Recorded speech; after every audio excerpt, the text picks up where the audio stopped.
राम राम सभी भाई को। तो भाई आज हम वीडियो में बात करेंगे कैल्शियम नाइट्रेट के बारे में कि कैल्शियम नाइट्रेट का उपयोग हमें कब करना चाहिए, इसके हमें क्या क्या बेनिफिट देखने को मिलते हैं, और साथ ही यह भी बात करेंगे कैल्शियम नाइट्रेट को हमें कौन से खाद के साथ इस्तेमाल करना चाहिए, कौन से के नहीं। क्योंकि सभी किसान भाई जानते हैं कि अब बरसात का समय चल रहा है और काफ़ी सारे किसान भाई हमारी मिट्टी चढ़ा चुके हैं। तो कुछ किसान भाई मिट्टी चढ़ाने के समय पर कैल्शियम नाइट्रेट डालते हैं, कुछ मिट्टी चढ़ाने के बाद उन्हें नहीं पता होता कि हमें कैल्शियम नाइट्रेट के साथ कौन से खाद का उपयोग करना चाहिए, कौन से का नहीं।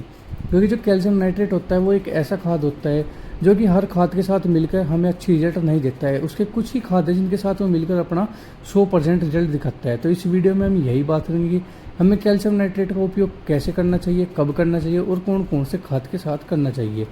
तो चलो किसान भाई वीडियो को शुरू करते हैं। अगर आज हमारे चैनल पर नए आए हैं तो हमारी वीडियो को लाइक करें और चैनल को सब्सक्राइब करें। वीडियो अच्छी लगी हो तो शेयर जरूर करें। तो किसान भाई सबसे पहले तो हम बात कर लेते हैं एक बार यूरिया के बारे में, क्योंकि यूरिया के अंदर आपको नाइट्रोजन मिलती है।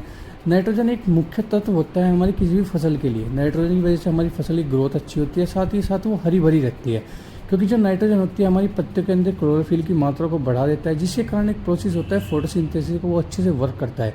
फोटोसिंथेसिस प्रोसेस में क्रिया होती है जिससे कि हमारे जो पौधे हैं सूर्य की किरणों से खाना बनाते हैं, जिसकी वजह से फसल की ग्रोथ बढ़ जाती है। तो किसान भाई हम इसमें बात कर लेते हैं जो यूरिया में हमें नाइट्रोजन मिलती है उसको जो नाइट्रेट फॉर्म में बनने में करीबन 8 या 10 दिन लगते हैं। तो इसीलिए हमें कभी भी कैल्शियम नाइट्रेट के साथ यूरिया का इस्तेमाल नहीं करना चाहिए। तो किसान भाई एक बार हम बात कर लेते हैं कैल्शियम नाइट्रेट के बारे में। तो कैल्शियम नाइट्रेट के अंदर आपको दो मुख्य तत्व देखने को मिलते हैं, एक होता है कैल्शियम, एक होता है नाइट्रेट। नाइट्रेट एक अच्छा सोर्स होता है नाइट्रोजन का। तो किसान भाई जो दोनों ही कैल्शियम और नाइट्रेट इसके अंदर पाए जाते हैं वे दोनों ही घुलनशील होते हैं, काफ़ी जल्दी हमारी पानी में घुल जाते हैं और हमारी फसल में लगना शुरू हो जाता है, जिसकी वजह से हमारी फसल की ग्रोथ एकदम से बढ़ जाती है।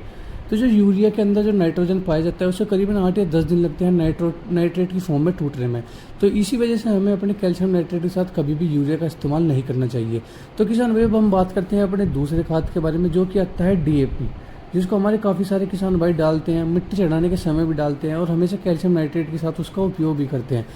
तो एक बार हम डीएपी की फुल फॉर्म की बात करें तो वो होती है डाई अमोनियम फॉस्फेट। तो हमेशा कैल्शियम नाइट्रेट को हमें ऐसे खाद के साथ उपयोग नहीं करना चाहिए जिसके बाद में फॉस्फेट लिखा होता है। तो किसान भाई हम चलते हैं अपने तीसरे खाद की तरफ, जो कि होता है एनपीके। तो कभी भी हमें कैल्शियम नाइट्रेट का उपयोग एनपीके के साथ भी नहीं करना चाहिए, क्योंकि यह दोनों अलग तरह की रिएक्शन करते हैं। एनपीके के अंदर भी आपको नाइट्रोजन, फॉस्फोरस और पोटाशियम देखने को मिलता है। वहाँ भी जो नाइट्रोजन होती है वो नाइट्रेट फॉर्म में नहीं होती है। तो हमेशा कैल्शियम नाइट्रेट का हमें उपयोग उस खाद के साथ करना चाहिए जिसमें कि आपको जो नाइट्रोजन है वो नाइट्रेट फॉर्म में मिले। तो अब हम चलते हैं अपने अगले खाद की तरफ, जो कि आता है एसएसपी के नाम से, जिसको हम सिंगल सुपर फॉस्फेट भी बोलते हैं, जिसके अंदर आपको कैल्शियम देखने को मिलता है। तो हमारे काफ़ी किसान भाइयों का सवाल यह रहता है कि उसके अंदर तो कैल्शियम होता है, फिर भी हम उसका उपयोग क्यों नहीं करना चाहते। तो किसान भाई उसके अंदर फॉस्फेट भी पाया जाता है, जिसके कारण हम उसका उपयोग कैल्शियम नाइट्रेट के साथ नहीं करते हैं। एसएसपी के अंदर आपको कैल्शियम तो मिल रहा है, पर हम उसमें कैल्शियम नाइट्रेट के साथ भी तो ले रहे हैं ना। तो इसलिए हमें कभी भी एसएसपी के साथ कैल्शियम नाइट्रेट का उपयोग नहीं करना चाहिए, क्योंकि मैंने आपको पहले ही बताया ऐसे खाद जिसके बाद में फॉस्फेट लगता है उसके साथ हमें कभी भी कैल्शियम नाइट्रेट का उपयोग नहीं करना चाहिए। या फिर जैसे कि बहुत सारे खाद होते हैं जिनके पीछे सल्फेट लगता है, उनके साथ भी हमें कभी भी कैल्शियम नाइट्रेट का उपयोग नहीं करना चाहिए। जैसे कि हमारी सल्फ्यूरिक एसिड हो गया, जिंक सल्फेट हो गया, सल्फर हो गया, फेरस सल्फेट हो गया, मैग्नीशियम सल्फेट हो गया, कॉपर सल्फेट हो गया, इनके साथ भी हमें कभी भी कैल्शियम नाइट्रेट का उपयोग नहीं करना चाहिए। कुल मिलाकर बात यह है कि जिस खाद के पीछे फॉस्फेट या फिर सल्फेट लग जाए उन खाद के साथ हमें कैल्शियम नाइट्रेट का उपयोग नहीं करना चाहिए। जैसे कि डीएपी हो गया, डाई अमोनियम फॉस्फेट हो गया, एसएसपी हो गया, सिंगल सुपर फॉस्फेट हो गया, sulphuric acid, zinc sulphate, ferrous sulphate, magnesium sulphate, copper sulphate, sulphuric acid हो गया। तो किसान भाई इनके साथ हमें कभी भी कैल्शियम नाइट्रेट का उपयोग नहीं करना है। अब हम बात करते हैं वीडियो में कैल्शियम नाइट्रेट का उपयोग हम किसके साथ कर सकते हैं जिससे कि हमें अच्छे रिजल्ट मिले। तो किसान भाइयों हमेशा बोरोन के साथ कैल्शियम नाइट्रेट जो है कि बहुत अच्छी रिजल्ट देता है। ये प्रैक्टिकली भी देखा गया है और टेक्निकली भी बताया गया है कि जो बोरोन है वो एक ऐसा फर्टिलाइजर होता है जिसको हम कैल्शियम नाइट्रेट के साथ उपयोग कर सकते हैं। क्योंकि जो कैल्शियम नाइट्रेट होता है उसके अंदर दो चीज़ें पाई जाती हैं, जैसे कैल्शियम हो गया, नाइट्रेट हो गया, दोनों ही हमारी फसल की मोटाई और लंबाई में काफ़ी सहायक होती हैं। वहीं पर हम बात करें बोरोन की, तो बोरोन एक ऐसा फर्टिलाइजर होता है अगर हम उसको अपनी किसी भी फसल में इस्तेमाल करते हैं तो हमारी फसल एकदम से हरी भरी होना शुरू हो जाती है, साथ ही साथ हमारी फसल की ग्रोथ भी अच्छी होती है। और जैसे हम उसका बोरोन का उपयोग अपने गन्ने की फसल में करते हैं तो हमें अच्छा खासा मोटाई देखने को मिलती है अपने गन्ने की फसल में बोरोन के इस्तेमाल के बाद। एक खाद और ऐसा आता है जिसके साथ हम कैल्शियम नाइट्रेट का उपयोग करते हैं, वो आता है ह्यूमिक एसिड। ह्यूमिक एसिड के साथ भी हम कैल्शियम नाइट्रेट का उपयोग कर सकते हैं। तो अब मैं डोज की बात कर दूं तो कैल्शियम नाइट्रेट के आप 1 एकड़ में 25 किलो कैल्शियम नाइट्रेट का उपयोग कर सकते हैं।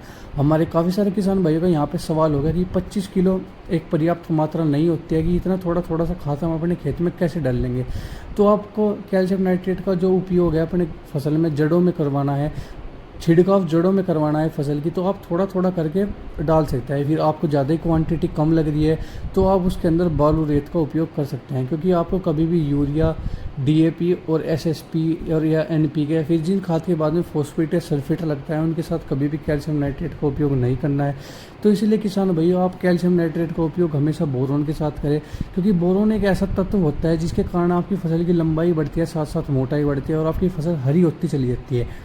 यही काम कैल्शियम नाइट्रेट करता है। कैल्शियम नाइट्रेट की वजह से आपकी फसल मजबूत होती है, साथ ही आपके गन्ना जो है फूलना शुरू कर देता है, ग्रोथ अच्छी होती है और नाइट्रोजन की वजह से जो क्लोरोफिल होता है उसकी मात्रा बढ़ जाती है, जिसकी वजह से आपकी फसल खाना अच्छे से बनती है और आपको एक शानदार ग्रोथ देखने को मिलती है।